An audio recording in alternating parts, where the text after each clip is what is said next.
In this video, I'm going to show you how to withdraw money from Venmo to your bank account. So Venmo is more of a peer-to-peer payments account where you can send money back and forth between people you know. It also has a card you can use and crypto, but those are less popular features for this app.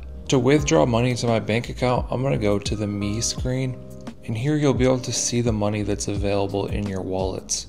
My current cash balance is $920. I also have $24 in crypto, but I don't really do anything with that.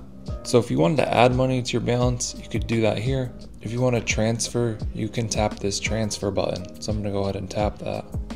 If you want to change the amount, you can tap this here, delete and type in the amount that you want. I'm just going to do all $920.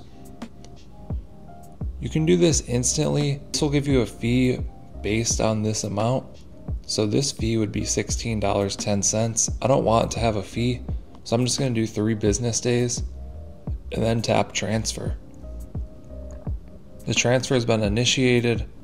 I don't want whatever this is. And that money is on its way to my bank account. It should be there within a few days. I hope you guys enjoyed this video, found it helpful. Let us know what you think down in the comments below. Like and subscribe if you want to see more videos like this. Thank you guys for watching. I'll catch you in the next one.